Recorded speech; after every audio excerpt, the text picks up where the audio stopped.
Je m'appelle Léna Marie et j'avais 22 ans le soir où j'ai compris que j'étais devenu le distributeur automatique ambulant de ma famille. J'étais assise au bord de mon lit, fixant l'écran fêlé de mon ordinateur portable. Le ventilateur du vieux plafonnier bourdonnait comme s'il était sur le point de rendre l'âme. Dans le couloir, manié sur l'est parce que quelqu'un lui avait pris sa tablette, et ma mère faisait semblant de ne pas entendre tandis qu'un jeu télévisé criait dans le salon. Mes yeux brûlaient après une journée de 10 heures, cours, puis mon service au bureau, puis un bug que je traquais dans le code d'un client. Je venais à peine de jeter mes clés sur le bureau et d'enlever une chaussure quand la porte de ma chambre s'est ouverte sans frapper. Ma mère est entrée avec ce ton faussement doux qu'elle enfile comme un rouge à lèvres quand elle veut quelque chose. « Léna, dit-elle en s'appuyant contre le cadre de la porte, puisque ta sœur et sa famille vivent ici maintenant, les dépenses augmentent. On va avoir besoin que tu paies un peu plus pour le loyer. » Elle souriait en le disant, comme si elle m'offrait la chance d'être généreuse au lieu de me poignarder tranquillement dans le dos. Je l'ai simplement regardée, ni surprise, ni blessée, juste engourdie. Parce que ce n'était pas nouveau. C'était juste la dernière réplique d'un scénario que je n'avais jamais accepté. Laisse-moi revenir en arrière une seconde. Je suis Léna, 22 ans, étudiante à temps plein et développeuse junior à temps partiel. Je construis aussi un petit rêve à côté, une idée de start-up autour d'outils de gestion budgétaire, quelque chose qui pourrait un jour me permettre de ne plus jamais avoir à demander de l'argent à qui que ce soit. Pour réduire les coûts, je vivais chez mes parents, et je ne vivais pas à leur crochet. Chaque mois, comme une horloge, je leur versais $550 pour le loyer et les courses. J'avais fait le calcul, avec des colocataires près du campus, j'aurais payé à peu près pareil. Au moins de cette façon, me disais-je, j'aide ma famille. Pendant un temps, ça a un peu fonctionné. Je restais dans mon couloir. J'allais en cours, au travail, je payais ma part, j'évitais de faire des vagues. Puis Chloé est revenue. Chloé, ma sœur aînée, 23 ans, mariée, 2 enfants, et pourtant toujours la princesse de la maison, l'enfant doré officiel, celle qui, selon mes parents, a juste besoin d'un peu de soutien en ce moment. En grandissant, Chloé était le chaos enveloppé de charme. C'était elle qui sortait en cachette, séchait les cours, abîmait la voiture de mon père, et chaque fois il y avait une chorale d'excuses. Elle traverse juste une phase. Les professeurs n'aiment pas les fortes personnalités. Les enfants font des erreurs. Moi, je codais mes notes par couleur, faisais mes corvées sans qu'on me le demande, et je me faisais quand même crier dessus si je ne sortais pas la poubelle 30 secondes après qu'elle soit pleine. Il y a 1 an, Chloé avait déménagé avec son mari et les enfants. Ils avaient emprunté de l'argent aux 2 familles pour lancer une entreprise de construction. Ils avaient acheté une maison, posté des photos des clés et de leur nouvelle allée comme s'ils avaient réussi. Il y a 1 mois, Chloé est revenue. Entreprise faillie, maison perdue. Elle est arrivée avec un sac de sport, une poussette, 2 tout petits épuisés et une bouche pleine de promesses. Juste le temps que les choses se stabilisent, disait-elle. On a de gros projets qui arrivent. Dès qu'ils seront payés, on sera de nouveau sur pied. Mes parents ont bu ces paroles comme de l'eau bénite. Elle est sous beaucoup de pression, disait ma mère. Elle a juste besoin de soutien en ce moment. On est tous ensemble là-dedans, disait mon père. Sauf que non, parce que moi, je payais encore le loyer. Chloé ne payait pas un centime. Et pourtant, c'est moi que ma mère venait voir pour demander davantage. Je l'ai fixé dans l'embrasure de la porte. Combien de plus ? Ai-je demandé d'une voix plate. Oh, juste un peu, dit-elle en agitant la main comme si le chiffre n'avait pas d'importance. Peut-être 150 de plus. Les courses sont chères, Léna. Et les enfants consomment tellement. Tu es bonne avec l'argent. Tu t'en sortiras très bien. Voilà. Tu es bonne avec l'argent. Traduction, tu es la responsable. On peut te presser. Ma chambre, mon seul refuge, s'était lentement transformée en placard de couloir partagé. Des jouets finissaient sous mon bureau. Mon écran avait des traces de doigts collantes plus souvent qu'à son tour. Chaque fois que j'essayais de fermer ma porte, quelqu'un avait besoin de quelque chose dans ma chambre. Où est le chargeur ? Je vais juste poser le bébé sur ton lit 1 minute. On peut utiliser ton ordinateur pour un dessin animé ? Le mari de Chloé ne touchait presque jamais une assiette. Chloé errait dans la maison comme une invitée dans un hôtel que quelqu'un d'autre payait. Un soir, je l'ai vue poser un bol sale dans l'évier au-dessus d'une pile déjà débordante.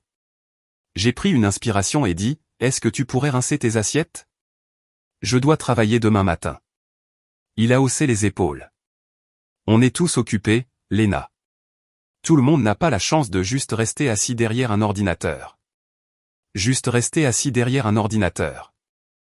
J'en ai parlé à ma mère, mentionné que j'étais la seule à payer le loyer, que je ne pouvais pas me concentrer avec les enfants qui hurlaient devant ma porte quand j'avais des délais à respecter. Elle m'a sorti les plus grands classiques. La famille soutient la famille. Ta sœur est très stressée. Tu ne sais pas ce que c'est d'élever des enfants. Mon père a ajouté ce soir-là au dîner, on est tous ensemble là-dedans. Personne ne tient les comptes. J'ai posé ma fourchette. Alors pourquoi suis-je la seule à payer? Silence.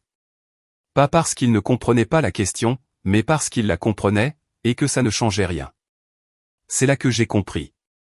Ce n'était pas une question d'argent. C'était une question de valeur. Pour eux, Chloé était l'investissement. J'étais la police d'assurance. Peu importe ce que je donnais, je ne serais jamais elle. Je serais toujours le plan B, celle qu'on peut pousser juste un peu plus. De retour dans ma chambre avec ma mère souriant comme si elle ne venait pas de me demander de financer le bouton reset de Chloé, quelque chose en moi est devenu très, très calme. On va avoir besoin que tu contribues un peu plus, répéta-t-elle. Je lui ai souri, non pas parce que j'étais d'accord, mais parce que c'était fini. D'accord, ai-je dit calmement. Merci de me l'avoir dit. Son sourire a vacillé, déstabilisé par ma facilité. Donc tu le transféreras le premier? Bien sûr, ai-je dit. Elle est partie, satisfaite. La porte a claqué, et je suis restée assise à écouter ma nièce hurler dans le couloir et mon père rire devant la télé comme si rien n'allait de travers. En grandissant, j'avais appris que pour survivre dans notre maison, il fallait être facile. Pas facile au sens faible, facile au sens low maintenance. Ne fais pas de vagues. Ne te plains pas, fais ta part et un peu plus et peut-être qu'on te laissera en paix.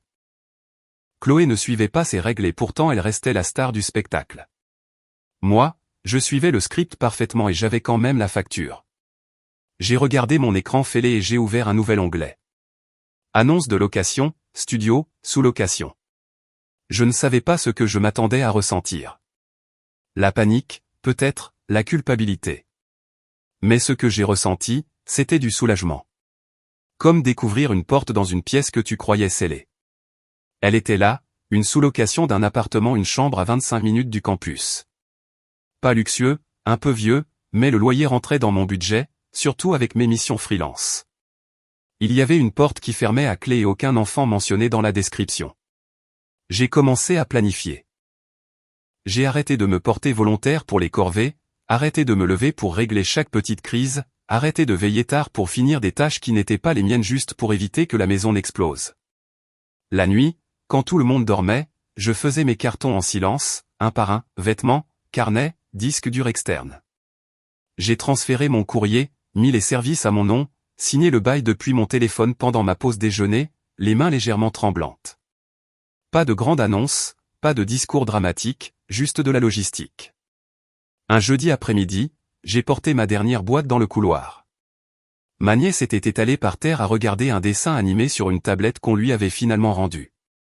La maison sentait le vieux café et les restes réchauffés. Ma mère m'a attrapé à la porte. « Où tu vas avec tout ça ?» demanda-t-elle, les yeux plissés. Je n'ai pas haussé la voix. Je n'ai pas expliqué en détail depuis combien de temps je planifiais ou combien de nuits j'avais pleuré dans ma voiture au lieu de rentrer. Je déménage, ai-je simplement dit. Ses sourcils se sont levés. Quoi? Pourquoi tu n'as rien dit? J'ai ajusté la boîte dans mes bras. Tu m'avais dit que j'étais chanceuse d'être ici, ai-je dit. J'ai pensé qu'il était temps d'arrêter de pousser ma chance. Pendant une fraction de seconde, j'ai cru voir quelque chose passer dans son regard. Du regret peut-être. Ou peut-être juste de la surprise que l'enfant facile fasse enfin la seule chose difficile. Elle ne s'est pas excusée. Elle n'a pas demandé si j'avais assez d'argent, où j'allais, ou si j'avais besoin d'aide avec la boîte. Elle est restée plantée là, figée comme un programme qui vient de planter. Je suis passé devant elle, descendu les marches et sorti jusqu'à ma voiture. Je n'ai pas regardé la maison en m'éloignant. J'ai juste regardé la route. Le trajet vers mon nouvel appartement était silencieux. Pas de cri à l'arrière. Pas de liste mentale de corvées qui m'attendait. Juste ma musique en sourdine et le son de ma propre respiration. Quand je me suis garé dans la petite allée et que j'ai ouvert la porte de mon nouveau logement, mes mains tremblaient encore, mais cette fois c'était de l'adrénaline, pas de la peur. L'endroit était petit. La peinture un peu écaillée près des plinthes. Le frigo bourdonnait fort, mais quand j'ai posé la boîte au milieu du salon vide, il n'y avait pas de télévision hurlante, pas d'enfants en pleurs, pas de pas qui martelaient le couloir vers ma porte close, juste du silence. Un vrai silence. Je suis resté là, regardant cet espace imparfait mais enfin indéniablement à moi. Personne ne pouvait entrer sans frapper. Personne ne pouvait augmenter mon loyer parce que ma sœur avait fait de mauvais choix. Personne ne pouvait me dire que j'avais de la chance d'être autorisé à payer leurs factures. Pour la première fois depuis des années, j'ai senti quelque chose se desserrer dans ma poitrine. Ce n'était pas un manoir, ce n'était pas la vie rêvée de mon tableau de vision, mais c'était une ligne de départ que j'avais choisie. Et je sus, en m'affaissant sur le sol nu et en laissant enfin mon souffle sortir, que partir n'était pas la trahison. Rester l'aurait été. La première nuit dans l'appartement, j'ai dormi sur un matelas sans drap, mon sweat comme oreiller et un carton de déménagement en guise de table de nuit. C'était le meilleur sommeil que j'avais eu depuis des années. Pas de porte qui claque. Pas d'enfant qui hurle parce que quelqu'un a mangé le dernier goûter. Pas de dispute étouffée entre mes parents au sujet de factures qu'ils ne m'avaient jamais montrées. Juste le bourdonnement du frigo et une voiture qui passait de temps en temps dehors. Au matin, un rayon de soleil découpait le sol d'une ligne nette. Je suis resté allongé un moment, à le regarder, me sentant étrangement coupable de la légèreté dans ma poitrine. Puis mon cerveau a fait ce qu'il fait toujours, une liste. Finir les devoirs, répondre aux mails des clients, déployer une nouvelle version de l'application de budget, trouver l'épicerie la plus proche. Je me suis douché sans qu'on frappe à la porte pour me demander combien de temps j'allais encore prendre. J'ai mangé mon toast à mon rythme, installé mon ordinateur sur la petite table que j'avais poussée contre la fenêtre, et j'ai commencé à travailler. Personne n'est entré. Personne ne m'a demandé où étaient ses chaussettes. Personne n'a crié d'une autre pièce, « Léna, tu peux juste ». Le silence était si fort qu'il ressemblait à un luxe. Au début, je m'attendais à ce que la panique arrive, cette partie de moi qui avait toujours cru que je m'effondrerais si je sortais de mon rôle, celle qui répare, qui est dans silence, qui maintient tout en marche. Mais au lieu de la panique, autre chose est arrivée, la concentration. Sans personne pour me tirer dans tous les sens, mon esprit respirait enfin. J'ai abattu une semaine de devoirs en 2 jours. J'ai refactorisé du code que je repoussais depuis des semaines sur un projet freelance. J'ai esquissé de nouvelles fonctionnalités pour l'application de budget que je construisais en arrière-plan. Cette application avait commencé comme un petit projet personnel, quelque chose que j'aurais voulu avoir quand j'essayais de jongler entre les cours, le loyer et les urgences familiales aléatoires. Une interface simple où l'on entre revenus et dépenses pour voir, en chiffres clairs et impitoyables, ce qu'on peut vraiment se permettre. J'en avais posté une version basique sur un forum de développeurs des mois plus tôt.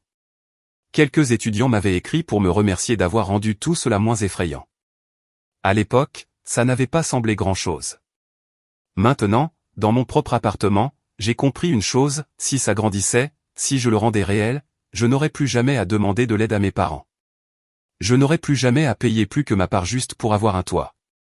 Je pouvais créer quelque chose qui ne dépendait pas du fait que quelqu'un me prenne au sérieux. J'ai commencé à publier des mises à jour. Les nuits se mélangeaient au petit matin pendant que je corrigeais des bugs et répondais aux retours. J'ai créé une petite page d'accueil, mis en place une newsletter, commencé à partager des conseils simples de budget sous un faux nom sur les réseaux. Les jours sont devenus des semaines, et pendant un moment, rien de la part de ma famille. Pas de « tu t'en sors », pas de « quelle est ta nouvelle adresse », même pas un passif agressif « nous espérons que tu es contente ». Rien, juste du silence. Le genre de silence qui m'aurait détruite il y a quelques années, quand je croyais que n'importe quelle attention même négative prouvait que j'existais. Maintenant, cela ne faisait que confirmer ce que je savais déjà, il ne me manquait pas. C'est ce que je faisais pour eux qui leur manquait. Environ 2 mois après mon départ, je mangeais des restes de pâtes à mon bureau en consultant les journaux d'un nouveau groupe d'utilisateurs inscrits quand mon téléphone a vibré. Maman. Pendant une seconde, mon estomac s'est noué comme avant quand elle criait mon nom dans le couloir. J'ai essuyé mes mains et ouvert le message, et « ta sœur traverse une période difficile. Tu pourrais nous aider un peu financièrement pendant quelques mois. J'ai fixé l'écran, attendant la suite. Pas de « Comment vas-tu » Pas de « Tu te débrouilles » Rien. Juste la transaction. Ma première réaction a été un rire, plus tranchant que prévu. Bien sûr. Pas « Tu nous manques ». Pas « On est fiers de toi ». Juste « Peux-tu payer » Je n'ai pas répondu. J'ai retourné le téléphone et repris mon travail. La boule habituelle de colère et de tristesse a surgi, mais elle s'est dissipée plus vite qu'avant. 3 jours plus tard, notification. Mon père. On a un peu de mal avec les factures. Si tu as quelque chose en trop, ça aiderait. J'ai laissé le message là. Le curseur clignotait dans la boîte de réponse alors qu'une partie de moi calculait déjà, si je réduisais les sorties, je pouvais envoyer 200. Un projet freelance de plus, peut-être davantage. Si je travaillais le week-end, je pouvais. Je me suis arrêté. Pas parce que je ne me souciais pas de leurs problèmes. Pas parce que l'idée qu'ils s'inquiètent me plaisait. Mais parce que je me souvenais. Je me souvenais de moi, dans la cuisine, demandant pourquoi j'étais la seule à payer le loyer, et eux choisissant le silence. Je me souvenais de ma mère disant que j'avais de la chance qu'ils me laissent rester, comme si mes virements mensuels étaient une faveur de leur part. Je me souvenais d'être assise sur mon lit tandis que les enfants de Chloé mettaient de la nourriture partout sur le canapé que j'avais payé. J'ai verrouillé mon téléphone et l'ai jeté sur la table. Les gens répètent souvent, sois la personne la plus mature. Ce qu'ils oublient de dire, c'est qu'être la plus mature signifie souvent, vide-toi jusqu'à l'os pour que personne ne puisse t'appeler égoïste. J'avais passé des années à être cette personne-là dans cette maison. À réparer les erreurs des autres, à assumer ce que personne ne reconnaissait. Personne ne l'avait jamais fait pour moi. Une semaine plus tard, quelque chose d'inattendu s'est produit. Un créateur de contenu spécialisé en finances personnelles que je suivais a posté une vidéo intitulée « Ce simple outil de budget étudiant a changé ma vie ». J'ai cliqué par curiosité. C'était mon application.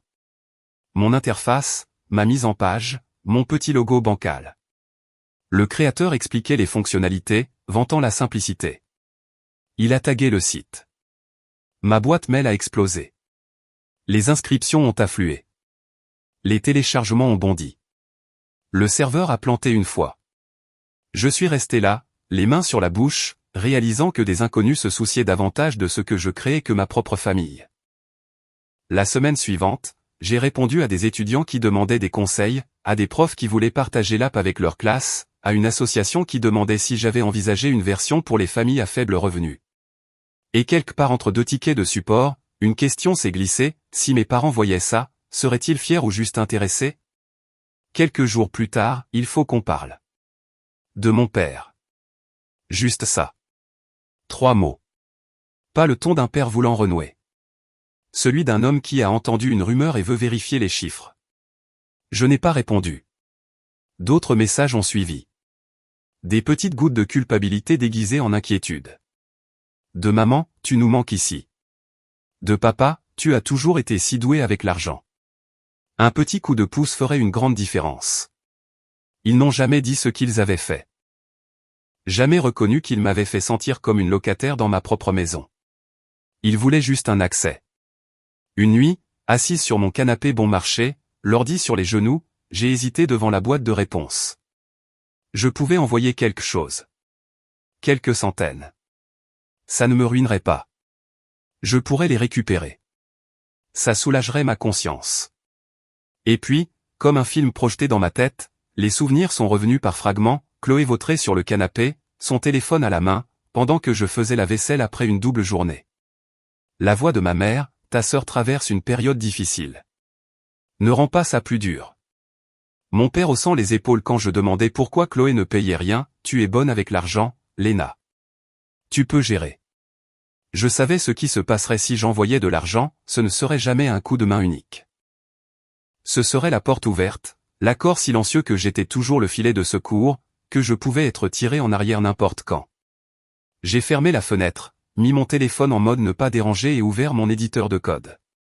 Si je devais donner quelque chose, ce serait du temps et de l'énergie pour des gens qui le respectaient vraiment. À la fin du mois, j'avais lancé un forum communautaire et envoyé la première vraie newsletter sous mon nom. Pas Léna la fille responsable. Pas Léna celle qui arrange tout. Juste Léna. Je pensais que les messages de la maison finiraient par s'arrêter si je ne répondais pas. Ils ne l'ont pas fait, du moins pas au début. Maman a appelé une fois et laissé un message vocal, « Coucou, ma chérie », dit-elle avec ce ton doux qu'elle utilisait quand elle voulait que je cède. On traverse vraiment une période difficile. Je sais que c'est tendu entre nous, mais peut-être qu'on pourrait parler. Peut-être que tu pourrais passer un week-end. Pas un mot sur le loyer. Rien sur Chloé. Mais j'entendais le sous-texte, reviens, sens-toi responsable, ramasse les morceaux. J'ai laissé le message vocal dormir dans mes notifications pendant des jours.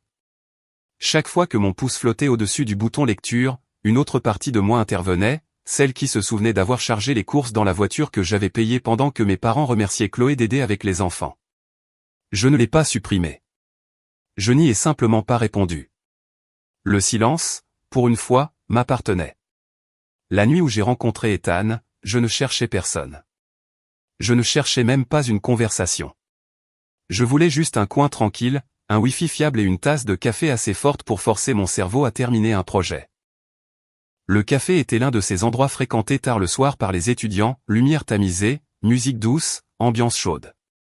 Je travaillais depuis des heures sur mon ordinateur, en train de déboguer une fonctionnalité de mon appli de gestion budgétaire, quand quelqu'un a tapé sur ma table.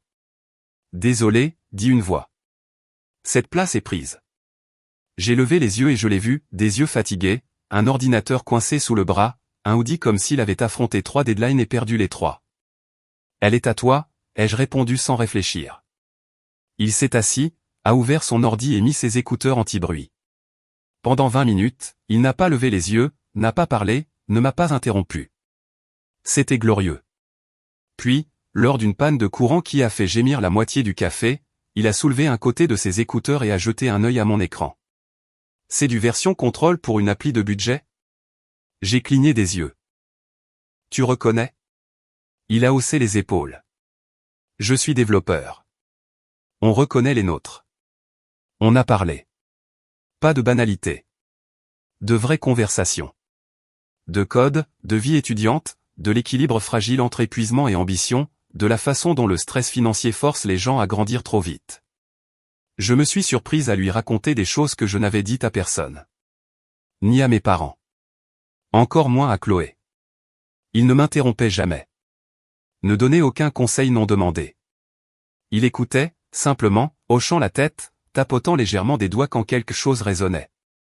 Quand le courant est revenu, il a dit « Je suis Ethan. » Lena. Il a souri. J'ai entendu parler de ton appli. Je me suis figé. Vraiment? Elle circule dans quelques groupes de développeurs. Les gens aiment sa simplicité. Quelque chose a chauffé dans ma poitrine. Pas de la fierté. De la reconnaissance. On a parlé jusqu'à la fermeture. En sortant, il a marché avec moi jusqu'à ma voiture. Tu as construit quelque chose dont les gens ont vraiment besoin, a-t-il dit. Continue. Je n'ai réalisé qu'en rentrant à la maison que c'était la première fois depuis des mois, peut-être des années, que quelqu'un m'encourageait sans rien attendre en retour. Plus je passais de temps avec Ethan, plus cette sensation étrange mais agréable grandissait. Il posait des questions sans fouiller. Offrait de l'aide sans insister.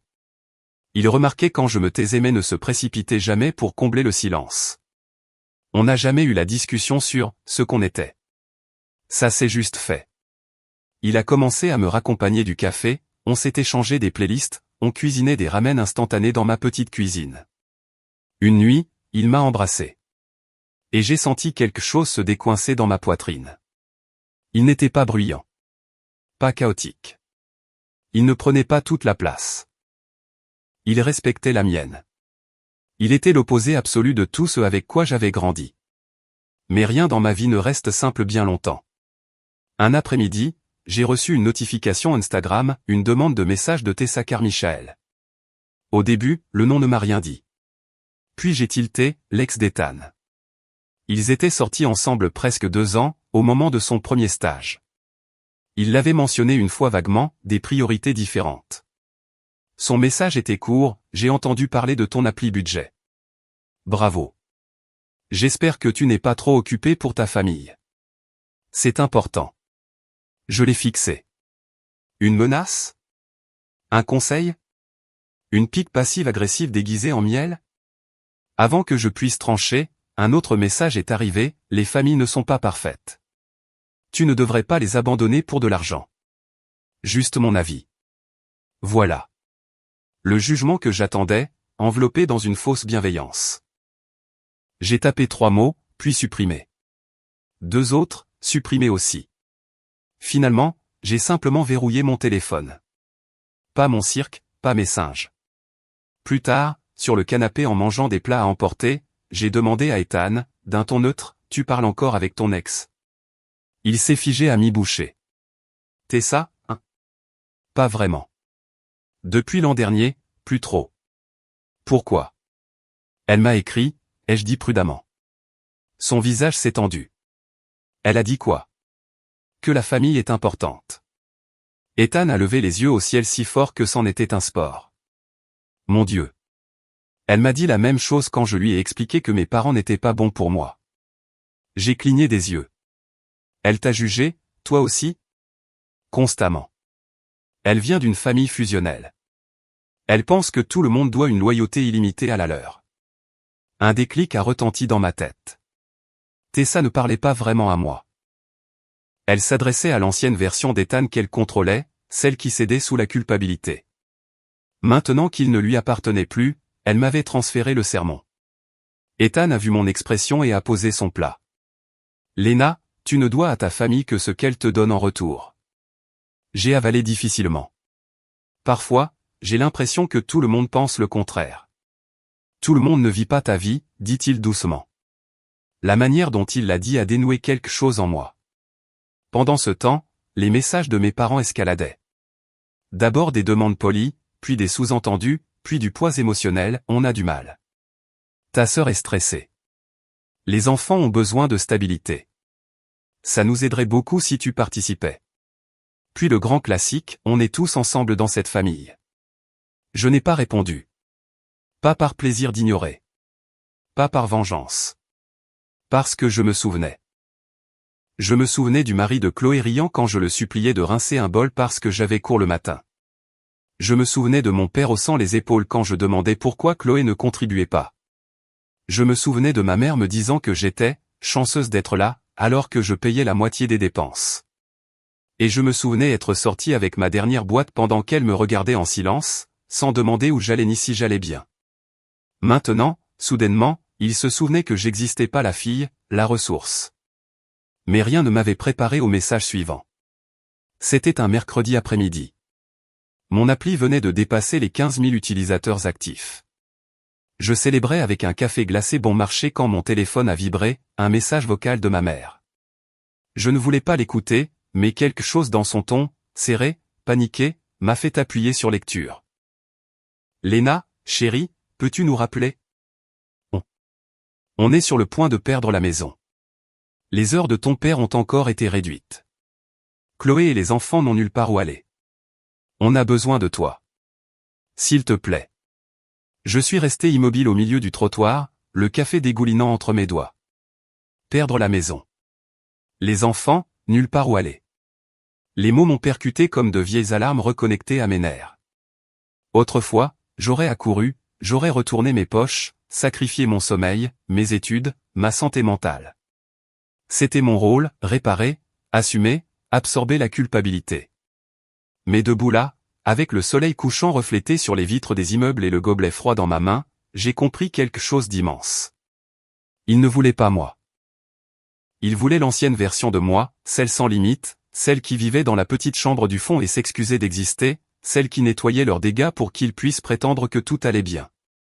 Je n'étais plus elle. Je ne le serai plus jamais.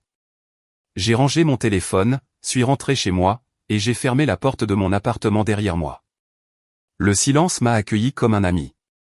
Ce soir-là, assise par terre contre mon canapé, les genoux ramenés contre la poitrine, le message vocal tournait en boucle dans ma tête. Pas les mots, le ton. Le même ton que ma mère utilisait chaque fois qu'elle avait besoin de quelque chose d'énorme.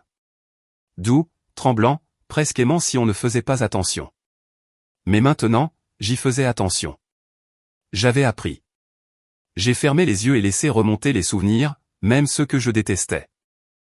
Je me suis revu au lycée, garé derrière la maison, agrippant le volant, trop épuisé pour entrer parce que je savais que dès que j'ouvrirais la porte, quelqu'un aurait besoin de moi. Le dîner, les devoirs, un trajet, une corvée oubliée, quelque chose. Je me suis revu sur mon lit, du code sur l'écran, tandis que les enfants de Chloé frappaient à ma porte toutes les 5 minutes, et ma mère me disait d'arrêter d'être dramatique quand je demandais un peu de calme. Je me suis revu entendre que j'avais, de la chance, d'habiter là, de payer le loyer, d'être la responsable.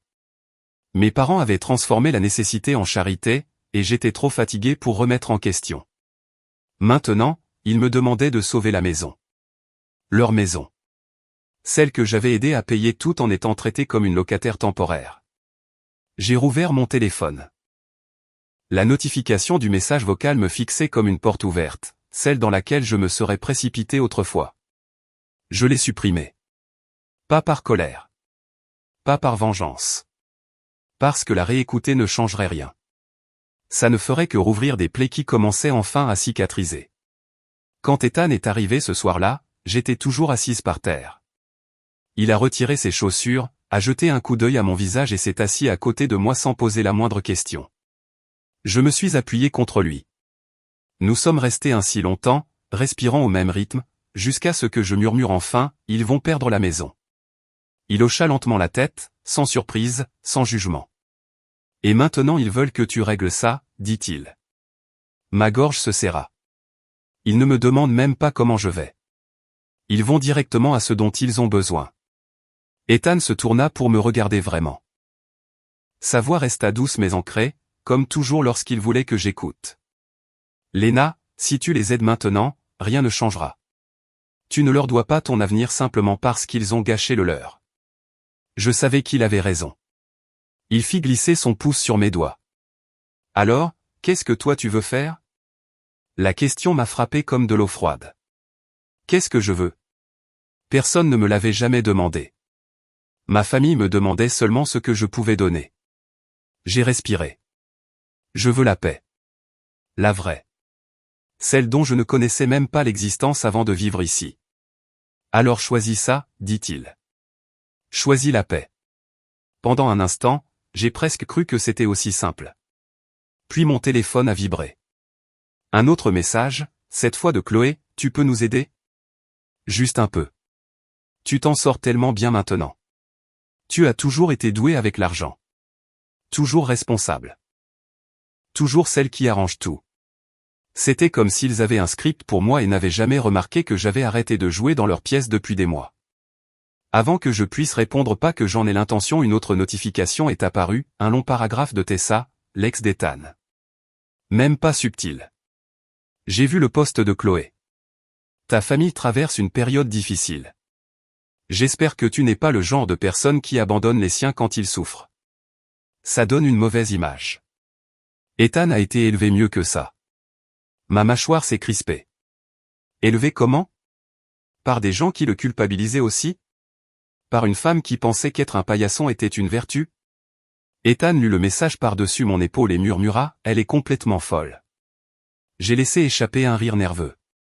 Elle pense que je suis sans cœur. Elle ne sait pas de quoi elle parle, dit-il. Et elle ne te connaît pas, mais Tessa venait de répéter exactement ce que ma famille croyait, poliment, doucement, emballée dans la pression étouffante que j'avais appris à obéir toute ma vie. Elle n'avait même pas écrit à Ethan. Elle m'avait écrit à moi, la petite amie, la femme.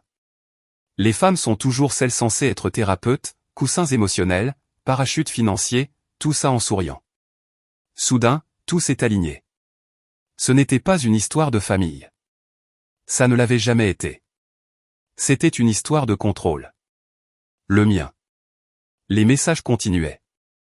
D'abord doux, puis pressant, puis tranchant, tu as changé. Le succès t'est monté à la tête. Tu te crois meilleur que nous? On t'a élevé. Tu nous dois ça. Mais celui qui m'a presque fait rire venait du mari de Chloé, et, si tu gagnes bien ta vie maintenant, ça te dérangerait de nous aider?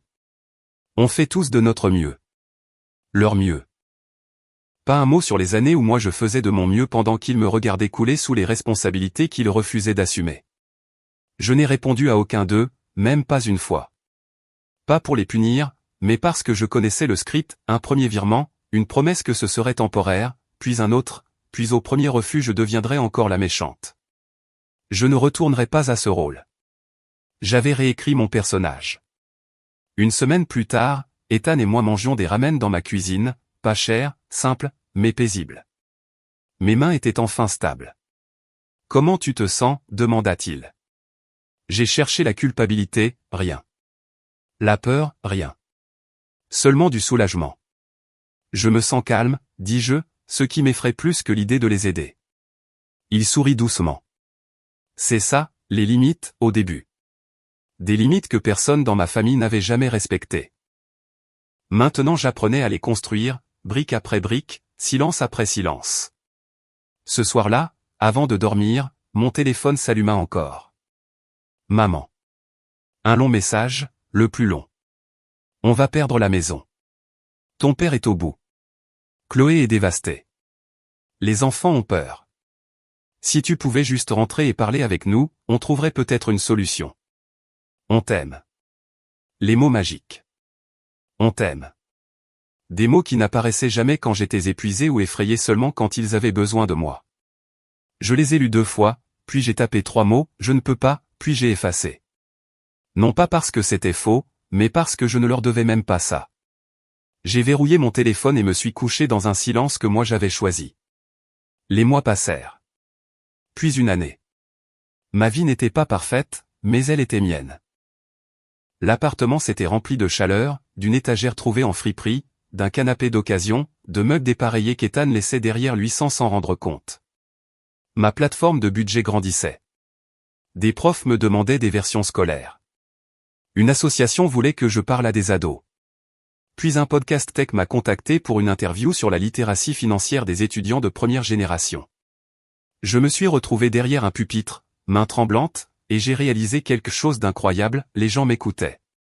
Pas parce que j'étais utile, pas parce qu'ils avaient besoin de moi, mais parce que j'avais quelque chose à dire.